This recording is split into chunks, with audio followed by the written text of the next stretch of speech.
Bismillahirrahmanirrahim. Assalamualaikum warahmatullahi wabarakatuh. Innal hamdalillah nahmaduhu wa nasta'inuhu wa nastaghfiruh wa na'udzu billahi min shururi anfusina wa min sayyiati a'malina. Man yahdihillahu fala mudilla lahu wa man yudlil fala hadiya lahu. وأشهد أن لا إله إلا الله وحده لا شريك له وأشهد أن محمدا عبده ورسوله. اللهم صل وسلم وبارك على عبدك ورسولك محمد وعلى آله وأصحابه ومن تبعهم بإحسان إلى يوم الدين وسلم تسليما كثيرا. معاشر المسلمات rahimakumullah, ibu-ibu yang dirahmati oleh Allah Subhanahu wa taala. Alhamdulillah, kita memuji Allah Subhanahu wa taala atas nikmat-nikmatnya, atas kebaikan-kebaikannya yang begitu banyak yang kita rasakan setiap saat. Dan pada sore hari ini kita mendapatkan kebaikan yang begitu besar, kebaikan yang berupa duduk di majelis ilm yang merupakan surga atau taman surga yang ada di dunia. Maka kita memuji Allah Subhanahu wa taala yang memberikan kemudahan untuk kita melangkahkan kaki kita ke majelis yang mulia ini, dan kita memohon kepada Allah Subhanahu wa taala mudah-mudahan diberi kemudahan untuk ikhlas dalam ucapan-ucapan kita, ikhlas dalam perbuatan-perbuatan kita, dan ikhlas dalam seluruh aktivitas-aktivitas kita. Dan kita memohon kepada Allah Subhanahu wa taala agar menjadikan majelis ini menjadi majelis yang barokah, yang diberi kebaikan oleh Allah Subhanahu wa taala. Dan kita memohon kepada Allah Subhanahu wa taala agar senantiasa memperbaiki hati-hati kita, sehingga menjadi hati-hati yang senantiasa takut kepada Allah, dipenuhi dengan cinta kepada Allah Subhanahu wa taala, mencintai apa yang dicintai oleh Allah dan membenci apa yang dibenci oleh Allah Subhanahu wa taala. Dan mudah-mudahan Allah Subhanahu wa taala membersihkan hati-hati kita dari kotoran-kotoran yang berupa maksiat kepada Allah Subhanahu wa taala. Ibu-ibu yang dirahmati oleh Allah Subhanahu wa taala, insyaallah pada sore hari ini kita ingin melengkapi apa yang pernah kita sampaikan pada pertemuan yang lalu berkaitan dengan kewajiban istri kepada suaminya. Perkara ini perkara yang perlu kita ingatkan, meskipun barangkali sudah sering disampaikan, namun kita terus mengingatkannya karena Allah menyatakan fa inna dzikratan fa'ul mu'minin wa dzakir fa inna dzikratan fa'ul mu'minin. Berikanlah peringatan, sesungguhnya peringatan itu bermanfaat bagi orang-orang yang beriman. Maka meskipun ini adalah barangkali sesuatu yang berulang-ulang disampaikan, namun bukanlah suatu aib, bukanlah suatu yang tercela untuk kita sampaikan, karena perkara ini adalah perkara yang sangat penting. Apalagi di zaman sekarang ini, ketika kita melihat banyak sekali al-khilafat al-usriyah, perselisihan dalam keluarga. Betapa banyaknya di masa sekarang ini adanya persengketaan yang ada dalam suatu keluarga, yang barangkali tidak didapatkan perselisihan yang sekarang ini pada masa-masa sebelumnya. Sehingga karena perselisihan yang muncul, pertikaian yang muncul di dalam hubungan suami istri, akhirnya membuat rumah-rumah sebagian kaum muslimin diliputi dengan kekacauan, diliputi dengan ketidaktenangan, ketidaktentraman, dan ketidakharmonisan. Sehingga penting untuk kita ingatkan perkara yang berkaitan dengan kewajiban istri kepada suami. Dan sudah kita sampaikan bahwasanya istri sangat besar peranannya dalam membuat hubungan keluarga menjadi hubungan keluarga yang harmonis. Dan hubungan keluarga yang harmonis itu merupakan sesuatu yang sangat besar peranannya dalam mewujudkan masyarakat yang baik, dalam mewujudkan masyarakat yang aman, tentram, dan muncul generasi-generasi yang soleh dan solehah. Karena masyarakat itu terbentuk oleh keluarga. Masyarakat itu terbentuk oleh keluarga. Maka sesuai dengan keadaan keluarga masing-masing, itu akan mempengaruhi baik dan tidak baiknya suatu masyarakat. Nah, kalau keluarga adalah keluarga yang baik, yang harmonis, keluarga yang saling mengetahui hak dan kewajiban yang harus ditunaikan oleh suami istri, maka yang akan terjadi adalah keluarga yang baik dan kemudian membentuk masyarakat yang baik. Dan sebaliknya, apabila keluarga itu keluarga yang penuh dengan pertikaian, penuh dengan persengketaan, penuh dengan keributan, maka akan menjadi keluarga yang tidak harmonis dan kemudian akan membentuk masyarakat atau mempengaruhi keadaan masyarakat sehingga tidak menjadi masyarakat yang baik. Maka di sini sangat diperlukan peranan seorang wanita sebagai istri, karena peranan wanita sebagai istri sangat menentukan baik dan tidak baiknya suatu keluarga dan keharmonisan keluarga.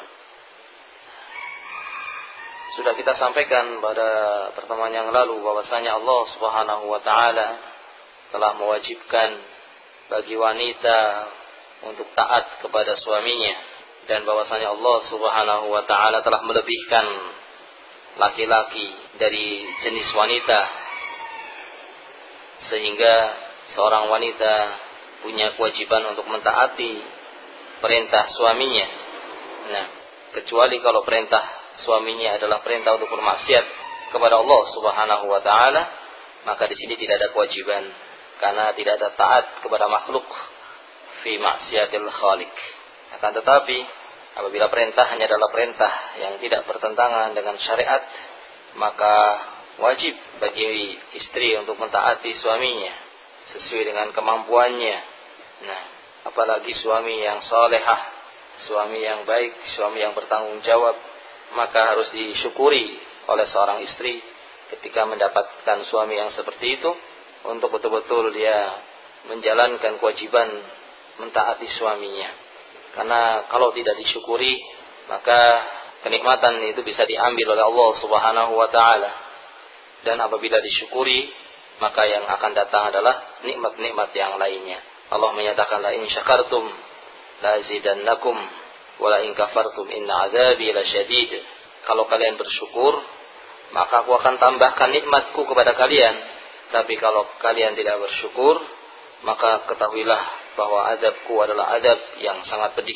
Maka harus disyukuri, harus diingat bahwa dengan akad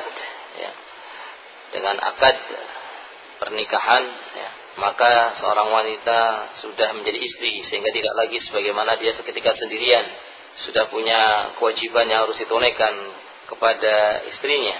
Nah, sekarang setelah punya suami, dia itu punya pemimpin yang harus ditaati selama tidak bermaksiat kepada Allah Subhanahu wa taala.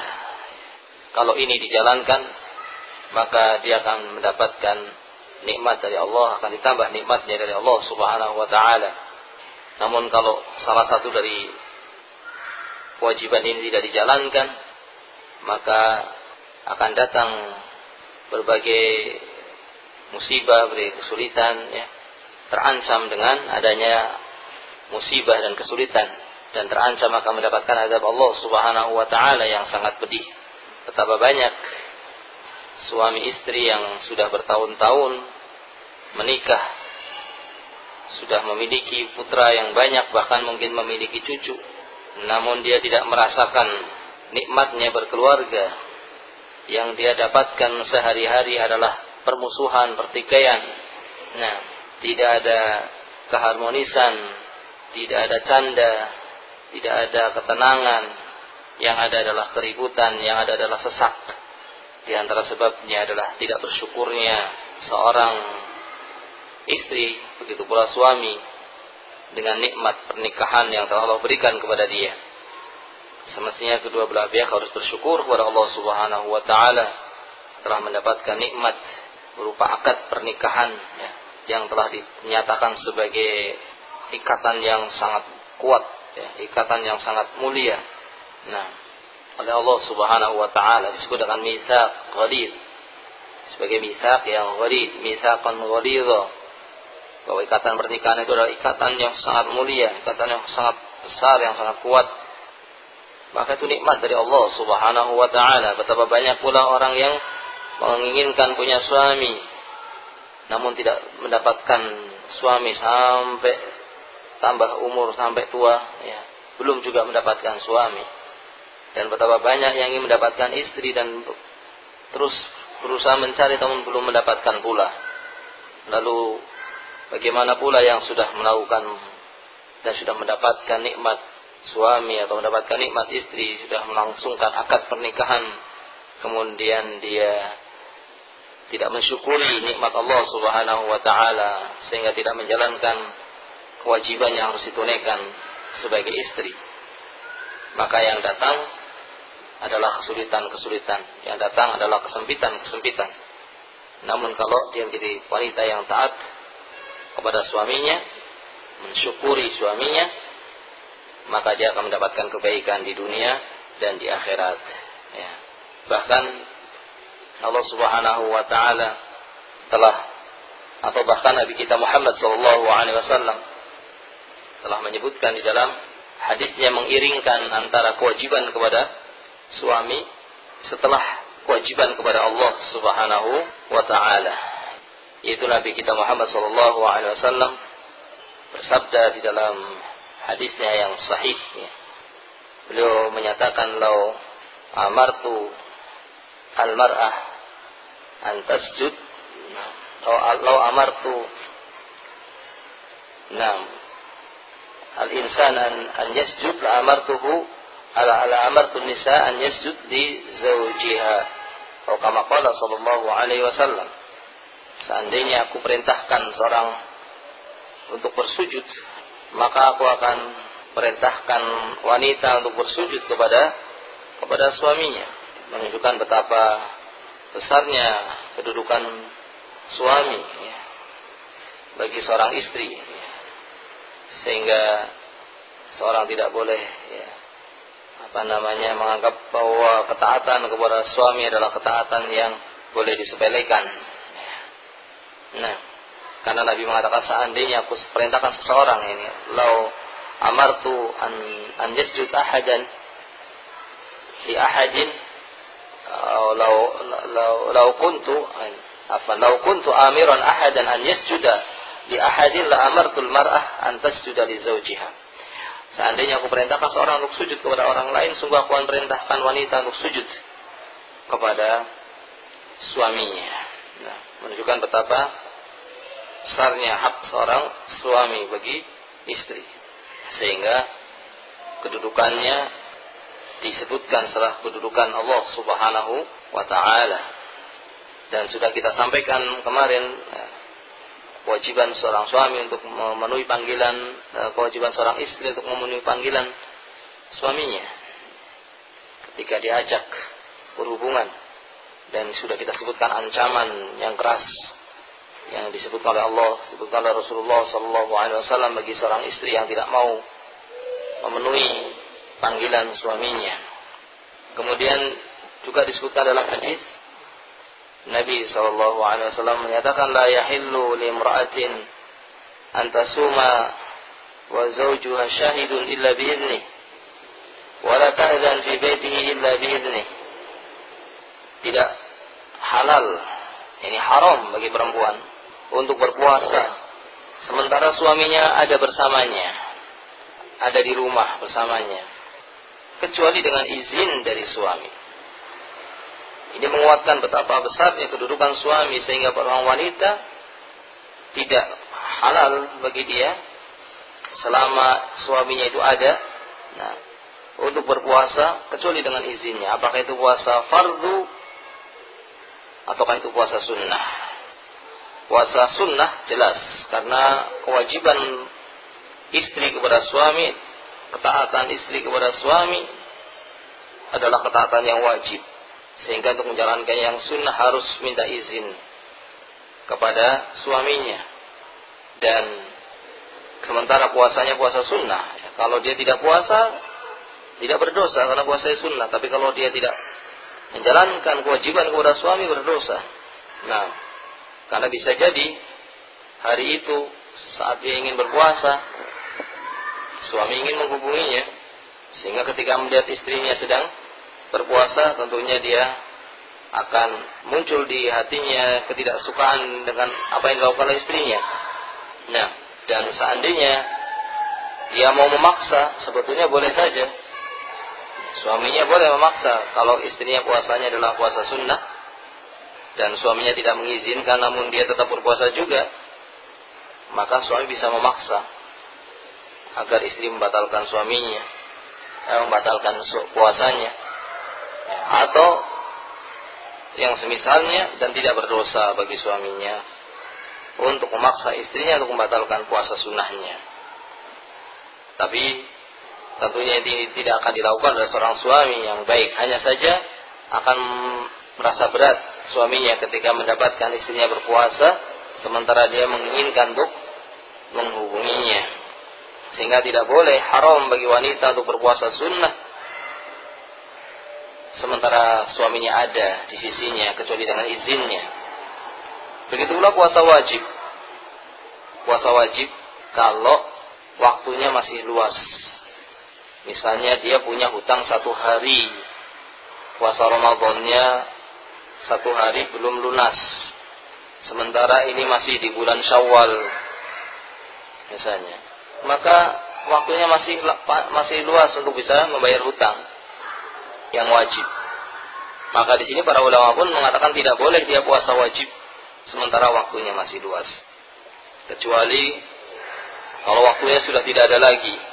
Dia punya puasa 7 hari sementara sudah masuk bulan Sya'ban dan sebentar lagi mau Ramadan, atau bahkan Sya'bannya sudah hampir habis, tinggal 7 hari pula, maka wajib bagi wanita tadi tetap untuk berpuasa, membayar hutangnya kepada Allah didahulukan.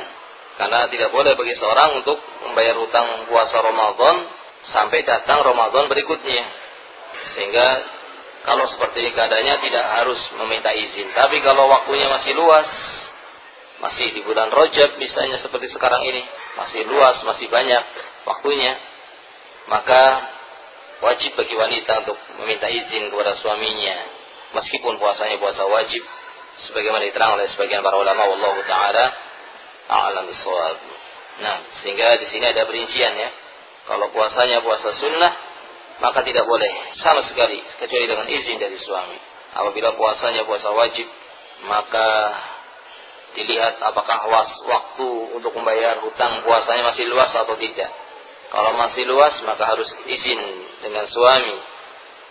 Tapi kalau tidak mungkin, kalau tidak mungkin kecuali harus dilakukan karena waktunya sudah hampir habis, sudah mau datang bulan Ramadan, beberapa hari lagi mau Ramadan, maka tidak perlu dan tidak harus ya untuk izin kepada suaminya. Kemudian Nabi SAW juga mengingatkan berkaitan dengan kewajiban seorang istri dalam hadis yang diriwayatkan oleh Imam Bukhari dan oleh Imam Muslim. Nabi menyatakan kullukum ra'in wa kullukum mas'ulun an ra'iyatihi wal amiru ra'in wal rajulu ra'in ala ahli baitihi wal mar'atu ra'iyatun ala baiti zawjiha wa waladihi fa kullukum ra'in wa kullukum mas'ulun an ra'iyatihi. Nabi menyatakan bahwa setiap manusia itu adalah ra'in, seorang yang menjalankan satu tugas yang akan dimintai pertanggungjawaban. Seorang yang memimpin yang akan dimintai pertanggungjawaban atas kepemimpinannya. Nah, fal amiru ra'in, seorang penguasa itu adalah seorang pemimpin, seorang yang mendapatkan tugas memimpin satu negeri, maka dia pun bertanggung jawab terhadap tugasnya, terhadap kepemimpinannya. Semakin besar kepemimpinannya, semakin besar pula tanggung jawabnya. Semakin luas kepemimpinannya, semakin besar pula tanggung jawabnya. Warrajulu ra'in 'ala ahli baiti, dan laki-laki itu adalah pemimpin bagi keluarganya yang akan dimintai pertanggungjawaban atas kepemimpinannya. Dan wanita ra'iyatun 'ala baiti zawjiha adalah seorang yang diberi tugas mengurusi rumah suaminya, wa waladihi, dan mengurusi anak-anak suaminya, yang akan dimintai pertanggungjawaban oleh Allah Subhanahu wa taala atas tugas dia di dalam rumah suaminya dan tugas dia terhadap anak-anak suaminya. Hadis ini dengan jelas menunjukkan bagaimana seorang wanita seharusnya sebagai seorang istri, dia adalah orang yang mendapatkan tugas berkaitan dengan rumah, urusan rumah, berkaitan dengan memasak, berkaitan dengan membuat minuman, berkaitan dengan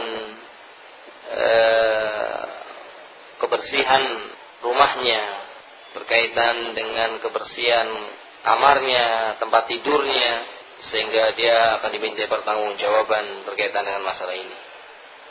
Tidak boleh bagi seorang wanita misalnya memasak, ya, namun dengan menghambur-hamburkan uang, sehingga dia memasak tidak pada porsinya. Di rumah hanya ada 2 orang, dia memasak untuk 10 orang. Nah, atau yang semisalnya, sehingga dibuang-buang harta suaminya. Seorang wanita harus menjadi wanita yang muqtasidah, menjadi wanita yang mengeluarkan, mengatur keuangan dengan baik, karena itu adalah merupakan separuh dari penghasilan. Jangan sudah penghasilannya sedikit, ya, dia hambur-hamburkan. Dia harus berusaha mengatur bagaimana yang sedikit itu bisa berusaha untuk mencukupi semaksimal mungkin, ya, sehingga tidak dihambur-hamburkan. Apa yang telah dinafkahkan oleh suaminya untuk makan, minum, ini harus diatur, karena itu adalah merupakan separuh dari penghasilan. Kalau dia mengatur dengan baik, maka ini akan sangat membantu suami, sehingga tidak membuat suami kemudian harus terus mencari dan tidak pernah cukup. Tapi istri membantu suaminya dengan apa yang telah dikerahkan oleh suaminya dalam mencari ma'isyah, dengan mencari nafkah. Apa yang didapat disyukuri dan diatur dengan sebaik-baiknya. Nah, dan di sini seorang wanita perlu untuk berhias, menghiasi dirinya dengan sifat ridho, dengan sifat qanaah, merasa cukup, dan hidup bersama dengan suaminya sesuai dengan keadaan suaminya, sesuai dengan kebutuhannya, tidak menghambur-hamburkan pemberian atau tidak menghambur-hamburkan harta penghasilan dari suaminya di luar kebutuhannya.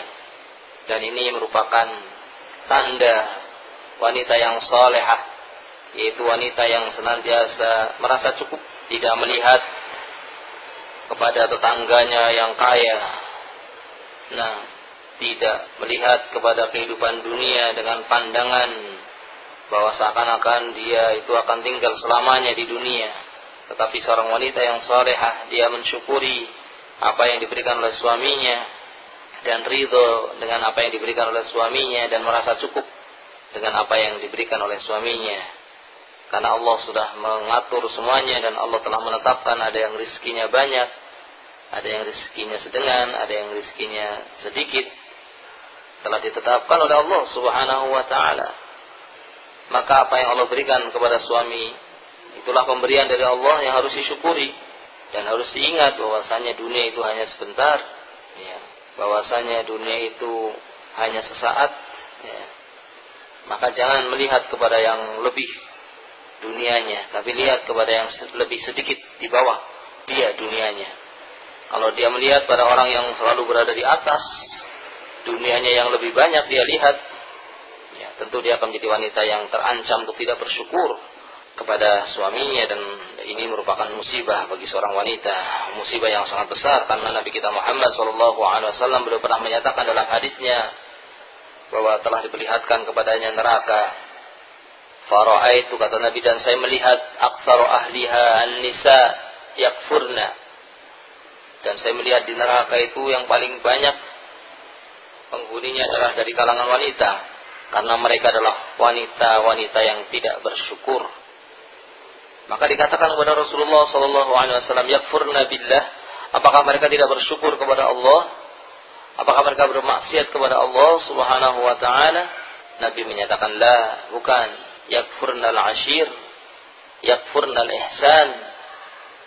Mereka wanita-wanita yang menghuni neraka itu bukan orang yang tidak bersyukur kepada Allah, bukan orang yang tidak sholat, bukan orang yang tidak menjalankan kewajiban-kewajiban kepada Allah, tapi wanita yang tidak bersyukur kepada suaminya, tidak berbuat baik kepada suaminya.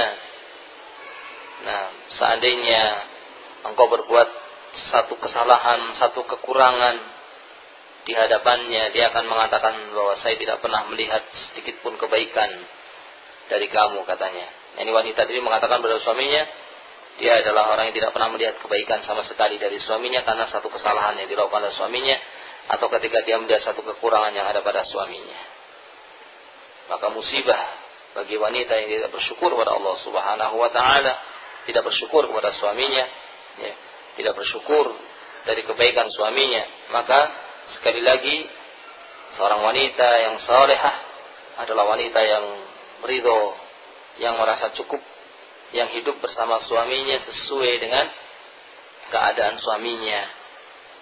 Nah, yang melihat kepada orang yang di bawah suaminya, tidak melihat kepada orang-orang yang di atas. Sebagaimana juga suami tidak melihat pada wanita yang lainnya. Biasanya kalau sudah menikah, ya, dia membanding-bandingkan, istrinya membanding-bandingkan suaminya dengan laki-laki lain, suaminya membandingkan istrinya dengan perempuan lain, dan yang dia lihat suaminya adalah lebih di bawah laki-laki yang dia bandingkan. Kemudian istrinya juga melihat wanita yang dibandingkan dengan istrinya lebih baik daripada istrinya. Karena begitulah syaitan. Syaitan menginginkan adanya permusuhan di dalam keluarga. Syaitan menginginkan adanya perpecahan di dalam keluarga, sehingga akan diperlihatkan pada suami bahwa istri tetangga, wanita yang di sebelah rumahnya itu lebih baik daripada istrinya. Akan digambarkan oleh syaitan suami, ya, tetangganya atau laki-laki yang berada di samping rumahnya lebih baik daripada suaminya. Nah, supaya terjadi permusuhan di antara suami istri, terjadi perpecahan di antara suami istri. Maka di sini seorang istri harus betul-betul memiliki sifat ridho, memiliki sifat merasa cukup, dan memahami bahwa pernikahan yang sudah dilakukan adalah suatu ikatan yang sangat besar, dan bahwasanya suaminya memiliki kedudukan yang sangat tinggi, yang dia harus mentaatinya, yang dia harus mensyukurinya, yang dia punya kewajiban berkaitan dengan urusan rumahnya.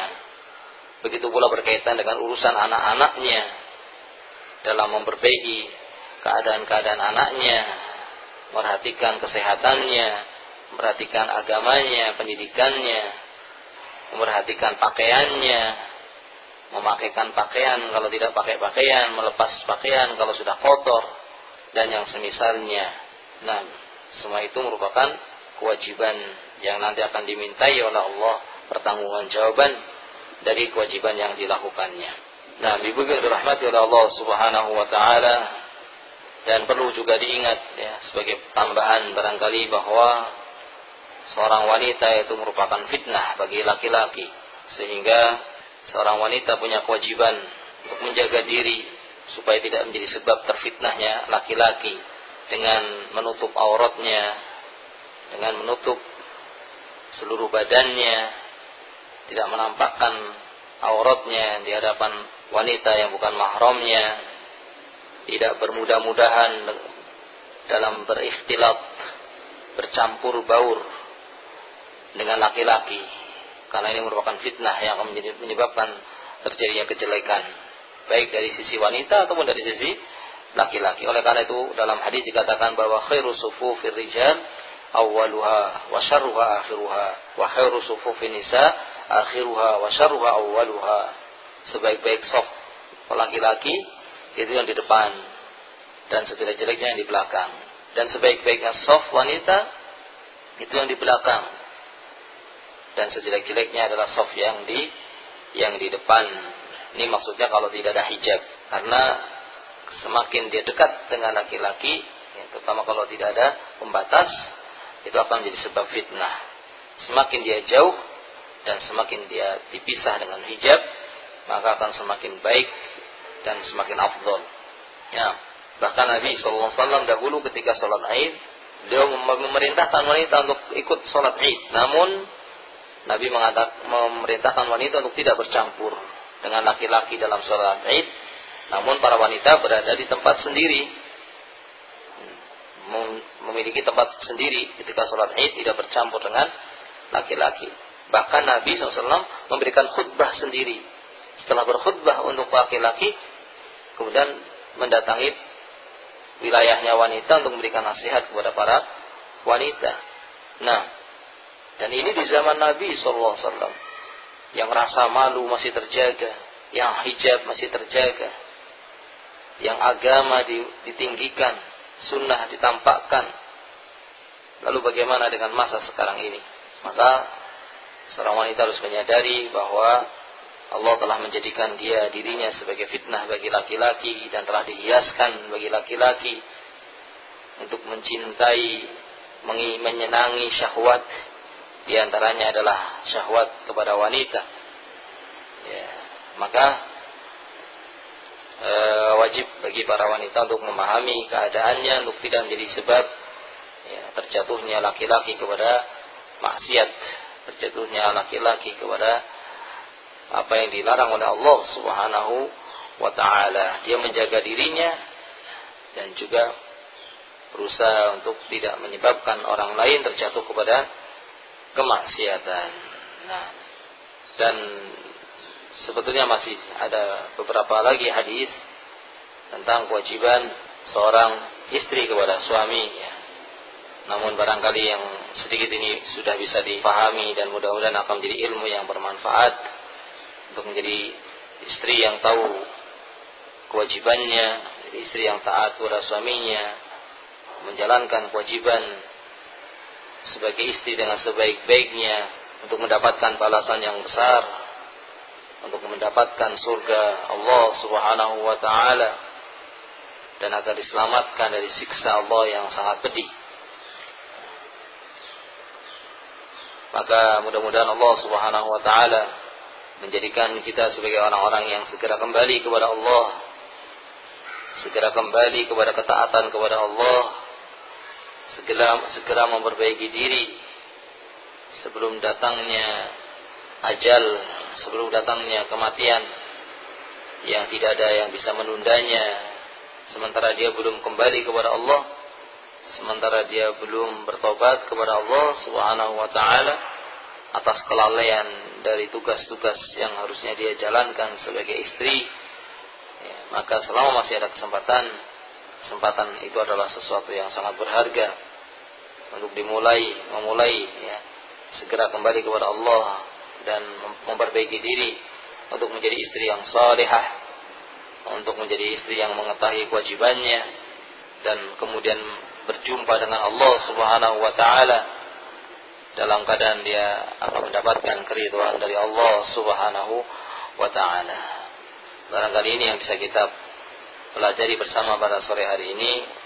Mudah-mudahan Allah Subhanahu wa ta'ala mengampuni dosa-dosa yang terjadi di majelis ini, dan juga mengampuni dosa-dosa kita dan dosa-dosa orang tua kita dan dosa-dosa kaum muslimin.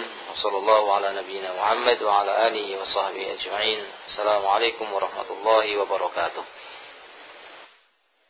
Demikian tadi saudara-saudara dimuliakan dan berada, baru saja kita ikuti kajian bersama beliau Al-Ustaz Syibulin Sulaiman. Mudah-mudahan apa yang mudah sampaikan bisa bermanfaat. Wassalamualaikum warahmatullahi wabarakatuh.